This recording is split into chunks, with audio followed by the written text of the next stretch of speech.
I was bouncing between dog shit justice, poop trail, or cot brown-handed, and I finally settled on cot brown-handed.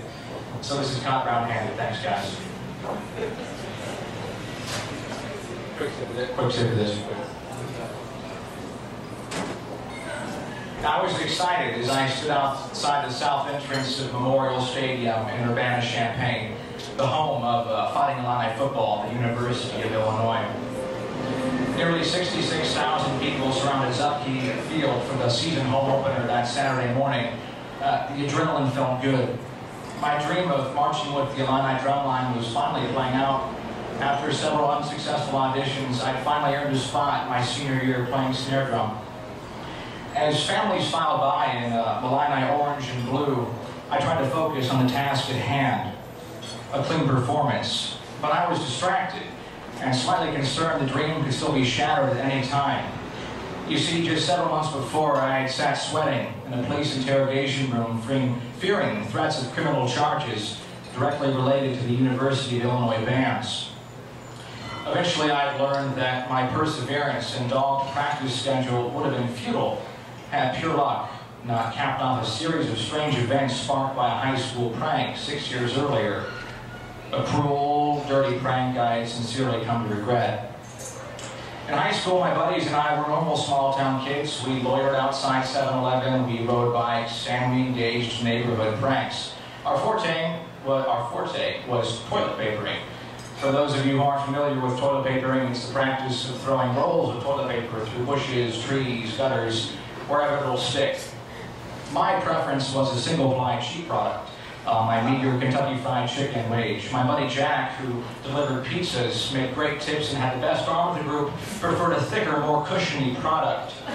As we walked the aisles of the local grocery store, Jack would often deliver a high-energy, totally self-confident pitch. Guys, he would say, with double or even triple ply toilet paper, you can easily reach the top of a hardy maple and expect to roll the screen of the base without breaking once. Guys, Jack would say, it's about pennies, not precision. But regardless of the brand of ass confetti we decorated front lawns with, we were good at what we did. And that's exactly why we never should have stepped out of our element. Because when that happened, things got sloppy. Literally. On a Saturday night, as most of our friends were dining in cheap tuxedos and rented gowns ahead of the Sadie Hawkins dance, my buddies and I were scrapping plans to decorate the junior high principal's house in white and instead pursue a different color, brown. We had procured 7 bags of dog shit, the opportunity too good to pass up. Much of it was crusted over, but some was still moist and brimming with an ungodly stain that erupted when it splattered against the principal's front door. I'll never forget the sound of the splatter or the intense giggling as we ran to my father's Ford Focus. I'll also never forget the volley of F-bombs that erupted from the back seat. I looked over my shoulder and I recognized the cause of the commotion. The principal was bearing down on us in his large gold SUV as we left the neighborhood. He eventually turned tail as we made for the interstate. We prematurely celebrated my parents' house that night with orange soda. Our arrest followed 3 days later at high school. Eventually, life moved on. After 6 months probation and a $300 fine, the crime was expunged from my record. My parents' humiliation waned at PTO meetings. Things were okay. What I would learn many years later, though, is that mugshots, and most importantly, fingerprints, aren't ever expunged from the record books. By my junior year of college, I stayed on campus during winter break to prep for a journalism course and for practice drumline auditions. Most students had gone home for winter break, so there was plenty of free space in a Harding band building to practice my snare drum. Harding band building considered a holy ground amongst many Illini marchers. Also, more recently, the home of the Sousa Archives and American Music Institute, the world's largest collection of famed director John Philip Sousa's American patriotic and military march compositions. There was a problem, though. My day shift at a local bookstore conflicted with hours at Harding Band Building. Blinded by my ambitions and desperate for practice time, I decided to start taping the latch on the back door of Harding so I could gain after-hours practice time and play beats on a drum. And by the end of winter break, I stripped 3 marching sticks completely clean of tape, their splinters exposed, the tape residue leaving goo on my hands. I became the phantom of the band building, holed up late at night in the second-story practice room, playing music long after others had gone home. But my backdoor debauchery, it paid off. By April, I survived 3 to 4 drumline camps, watched many cut as I had been in years past. Excuse me, I'm going to fall on the bridge here. One sunny Thursday afternoon, I received a phone call. It read unknown number on my cell phone screen. I answered. Officer Miller of the University of Illinois Campus Police was on the other line. He wanted to meet and talk about an incident at Harding Band Building. I agreed without asking any questions. Then I remembered the tape, but I hadn't taped the latch on that back door for over 2 months. And even if that's what the phone call was about, I didn't think it was a big deal. Could this possibly garner police attention? Still, I was worried. I called my father for interrogation advice. Dad was brief. He left a business meeting just long enough to tell me I was a jackass and that I should lie my ass off. I unwaveringly agreed. I pulled up in front of the police station. Parked behind a cop car. I fed 30 minutes worth of coins into the meter, expecting a quick trip. In the lobby, any bravado my father had instilled in me quickly dissolved. I felt hot and flushed, and then a patriotic tune began playing in my head.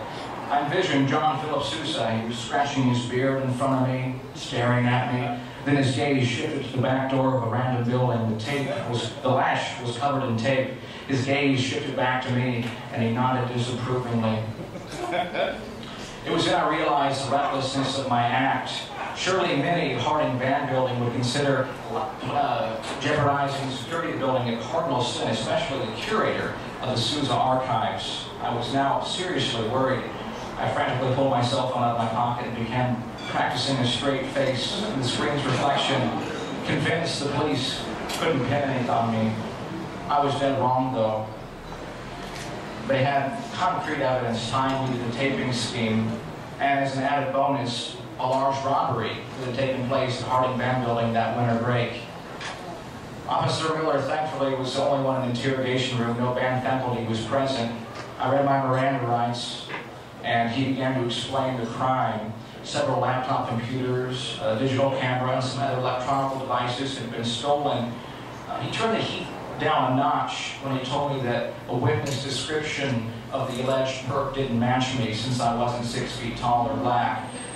My confidence began to grow, and my father's words of wisdom echoed in my mind: lie and ass. When Miller finally got around to asking about the back door, I confidently and calmly said, "I have no idea what you're talking about. Dad would have been proud."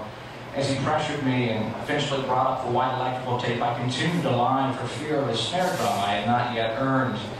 It was then he brought out the smoking gun. Miller opened the manila folder on the interrogation table between us. He slipped it across to me as he leaned back in his chair with an expression on his face like he was high-fiving a frat buddy as they tag-teamed a chick.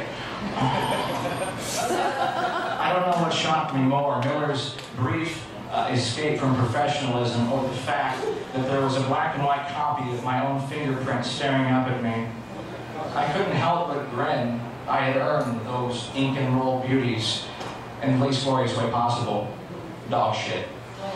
Still replying, Miller said, "How is it possible you don't know anything about the tape on the back latch of this building if your fingerprints are all over it?" I said, "Maybe a buddy borrowed my drumsticks." He rebuked that there was only one set of prints on that tape and it belonged to me and me only. He said those unique loops and swirls the investigators lifted belonged to one man. I caved and explained what I'd been up to. Hang in there, guys. Miller returned from his reclining position at the table. He folded his hands and explained to me the potential existed I could be charged with aiding and abetting theft if more evidence surfaced against me for taping the back latch due to the robbery. But he quickly alleviated my fears when he said he didn't think I did it. He said, "Bruce, you're merely a dead-end lead in a crime I need to solve so I can move on." He said, I read your high school arrest report. You're not a criminal. Boys will be boys. Some play with toilet paper, others play with dog shit. But the worst news was yet to come. He explained a faculty member at the university of Illinois Vance had discovered the tape on the back door. That person had turned it into police. He said this was not just a university police affair, it was also a university affair as a whole. I would be named in the report that would be accessible by the university bands. He shook my hand and wished me luck. He said, it's only a matter of time before the bands catches up with you for a chat. I was crushed, fearing my marching band future. I staggered to my car out the back door, only to find a parking ticket underneath the windshield wiper of my car. I now sincerely regretted the dog poop incident in high school. I even considered calling the principal and apologizing to him. Hi, this is Bruce Harrison. You don't know any Bruce? Oh, give me a few seconds. I bet I can jog your memory. Days passed, then weeks went by. By the time school started, I was still paranoid, looking over my shoulder, expecting, Mr. Harrison, could you join me in an office for a moment? I thought bands were still hot to me. But then one day, I simply marched on the Stuckey field with the other 300 members of the Marching Illini, performed a pregame show. Strangely, later that year, I ran into Officer Miller at a grocery store near the police station. I flagged him down as I was knocking cans of tuna into my grocery cart. We made small talk, and I asked him, why did university bands never catch up with me? He shrugged. He said, I guess someone forgot to follow through. Lucky, huh? He went to the checkout. I followed him. A young clerk ran up my groceries in the lane next to him as I absorbed what he told me. As she scanned my last can of tuna, I took a look at my watch and I realized, shit, I'm late for band practice. Thank you very much.